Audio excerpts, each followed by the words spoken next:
Hello, I am the Comedy Hag. I am here to read you an original story. The title of today's story is The Garden of Bones. Once upon a time, there were two dogs who were fast friends, Percy and Pooh. Percy was a cane corso. Pooh was a Cavalier King Charles Spaniel. The two friends sometimes met at the Garden of Bones to amble and chat. This particular afternoon, both had quietly slipped surveillance, which they knew, upon their return, would result in minor uproar. Their masters would first be angry and say harsh words, before Percy's and Pooh's wet kisses would produce a cuddled forgiveness and often a treat. "Anything new going on at your house?" asked Pooh. Percy responded, "Sadly, my Master Charles' one true love, Milly, died. It was awful. Charles was so heartbroken and so lost that for a few days he forgot all about our food. I was heartbroken, but I was also very, very hungry." "Oh dear," said Pooh. "I think he still feels guilty now, because he gives me extra. Do I look as if I am gaining weight?" Percy stood still and waited to be examined. Pooh took a tour around and under Percy. "Maybe. A wee bit on your tummy." "Percy, you were never relieved of your very splendid jewels. Has having them dangling there caused you any stress?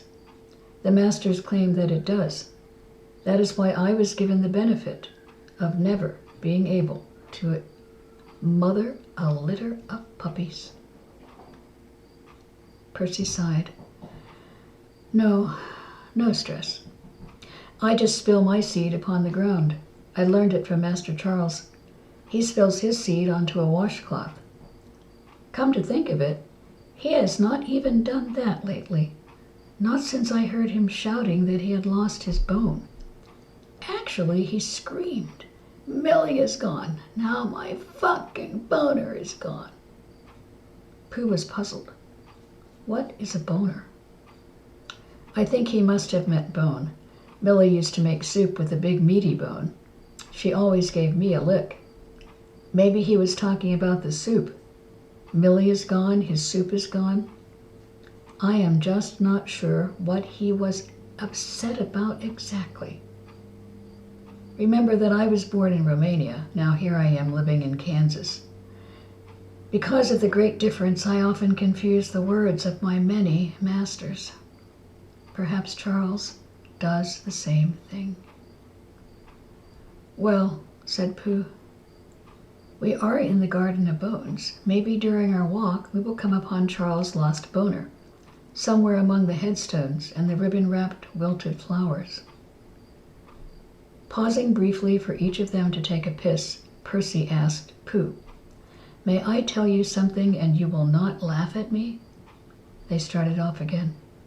"My goodness, Percy, of course you may." "After I have spilled my seed, I sometimes go back to see if anything has come of it." Hearing Percy's shared confidence, Pooh could not think of a single thing to say. Fortunately, they were approaching a recently dug grave. She took the opportunity to change the subject. "Oh, look, a new hole in the ground. We should come back later and take a nap under this hedge, and wait to see if this is a day for the excitement. If it is, I am sure that the noise of it will wake us."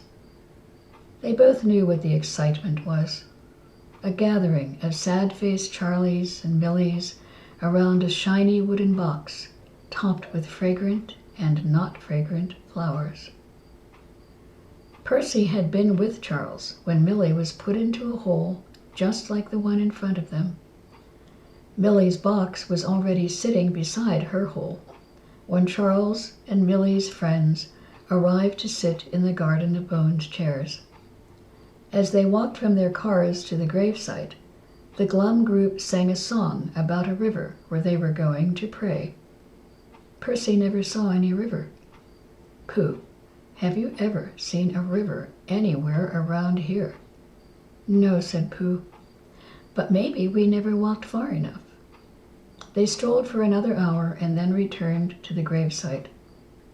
Finding no one there, Percy and Pooh nestled under the hedge and eventually fell asleep. As the two friends dozed, a gathering of somber Charlies and weeping Millies came to sit in the usual chairs. The sound of horses' hoofs could be heard in the background, and then they were heard no more. The tapping of hooves was replaced by the sound of a bagpiper playing Amazing Grace. The piper followed behind 6 men in military dress, wearing white gloves with yellow ropes on their shoulders, who carried the coffin. They gently set it down beside the grave. One man placed a flag on top of the coffin. While Percy and Pooh dreamed, the life of the world of Charlies and Millies went on as usual. Solemn words were spoken, mournful songs were sung. The flag was ceremoniously folded and then presented to a sobbing woman whose tears fell upon the flag and upon the steady hands that presented it to her. The piper stood ready to play taps, the saddest of all sounds. Percy and Pooh awoke to find that they had slept through the excitement. Because the sun was setting, they decided that a good plan was to return home quickly. As they trotted side by side, Pooh said, "Percy, I hope you were not mean to poor Charles just because he forgot to feed you." "I never was," said Percy. The end.